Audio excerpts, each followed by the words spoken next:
This is DJ Budda for Core Media Productions, and I'm in the studio now with the man behind Nairda Productions, Adrian Ware. So tell us a bit about yourself. My name's Adrian Ware. I'm a producer from Liverpool. I do a lot of drum and bass and house, dubstep, classical music. And what got you into your production?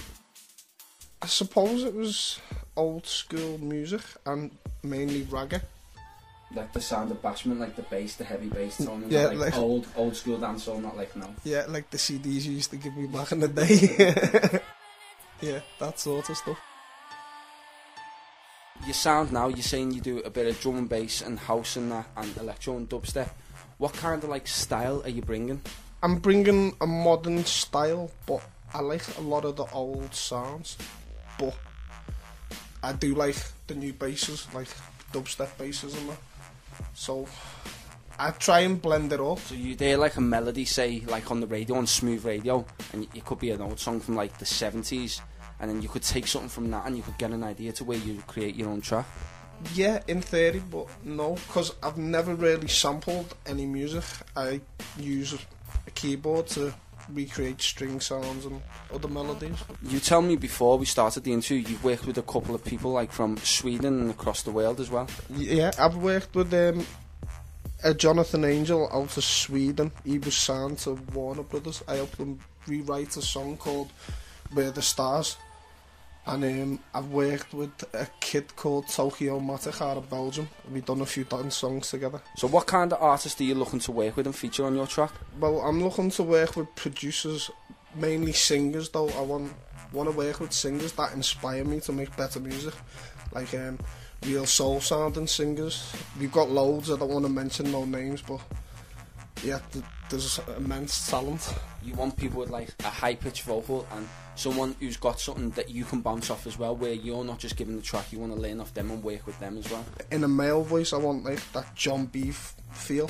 Like you can put it on anything and just give it a hat and a snare and it's sung. Yeah. Because the voice is so powerful.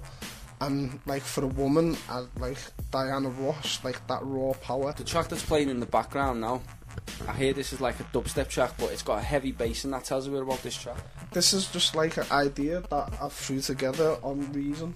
Again, it's a dubstep song which is highly influenced by classical music. Like you'll hear the strings and the plucking, and then we get to the dubstep part, which is really thick raw bass, sort of like Chasing Status, that type of stuff. Are you a fan of dubstep as well?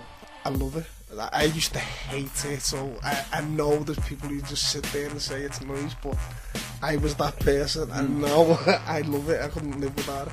One thing I've noticed with dubstep, it's good to speak to a dubstep producer, is don't you think it's very influenced by grime, but it's funny how grime stayed underground a lot, and like dubstep's come very, not commercial, but it's opened out to a higher market of different class of people, where grime was very like ghetto, if you know what I mean. I can see a lot of similarities between dubstep and grime, but for me personally, if I go to make a grime beat, it's a miss for me.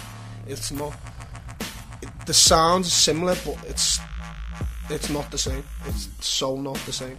I just think like the dubstep scene is really taking off in Liverpool. Dubstep scene in Liverpool is immensely big with the students, and like there's a lot of venues. We have a lot of big artists. I've been to see KTB, Benga, Chasing Status, loads, like The Mask, Shibuku. And if people listen to this track now in the back and think, yeah, I want to work with a guy like this, where can people who are listening now hear more of your music?